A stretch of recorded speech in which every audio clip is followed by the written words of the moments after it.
मायावती पूरे एक्शन में हैं। अशोक गहलोत से अपना सारा पुराना हिसाब किताब करने के मूड में हैं। मायावती के तेवरों से साफ है कि गहलोत की मुश्किलें भी बढ़ने वाली हैं। अशोक गहलोत को पूरी तरह से घेर रखा है। इससे बचकर निकलना गहलोत के लिए बहुत आसान तो नहीं दिख रहा। सचिन पायलट, मायावती और बीजेपी ने बाकायदा प्रेस कॉन्फ्रेंस कर गहलोत सरकार पर निशाना साधा और कांग्रेस में शामिल हुए बीएसपी विधायकों के विलय को लेकर सुप्रीम कोर्ट तक जाने की बात कह दी। मायावती ने कहा, कांग्रेस में बीएसपी के विधायकों का विलय असंवैधानिक और अनैतिक तरीके से किया गया है।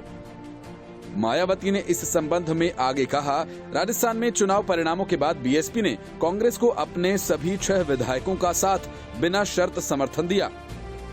फिर भी सीएम गहलोत ने अपने दुर्भावनापूर्ण इरादे से और बीएसपी को नुकसान पहुंचाने के लिए विधायकों को कांग्रेस में मिला लिया। कांग्रेस को अब इसका सबक जरूर सिखाया जाएगा। मायावती ने कहा कि वो इस मामले को किसी भी सूरत में ठंडा नहीं होने देंगी, इसे सुप्रीम कोर्ट तक लेकर जाएंगी। मायावती ने आगे कहा कि गहलोत सरकार का ये बयान काफी हास्यास्पद है कि वो बागी हुए विधायकों के लिए कह रहे हैं कि उनके विधायक चोरी हो गए, जबकि इन्होंने स्वयं इस कार्य को किया जिसको ये चोरी कहते हैं। मायावती ने आगे कहा कि बीएसपी विधायकों को मिलाने का काम असंवैधानिक होने के साथ साथ अनैतिक भी था।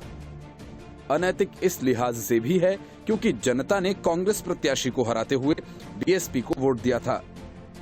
खुद गलत काम करते हैं और हम पर आरोप लगाते हैं। उन्होंने आगे कहा कि यहाँ यही कहावत हो गई कि उल्टा चोर। मायावती की प्रेस कॉन्फ्रेंस के बाद बीएसपी प्रदेश अध्यक्ष भगवान सिंह बाबा ने भी मीडिया को इस संबंध में सूचना दी है कि पार्टी कांग्रेस में बीएसपी विधायकों के विलय के मामले में पीछे नहीं हटेगी। उन्होंने ये भी साफ किया है कि जल्द ही बीएसपी की ओर से इस संबंध में राजस्थान हाईकोर्ट में याचिका दायर की जाएगी। दूसरी तरफ बीजेपी विधायक मदन दिलावर एक बार फिर नई याचिका लेकर राजस्थान हाईकोर्ट पहुंच गए। एक दिन पहले ही हाईकोर्ट ने उनकी याचिका खारिज की थी, लेकिन इस बार वे दूसरी याचिका के साथ हाईकोर्ट पहुंच गए।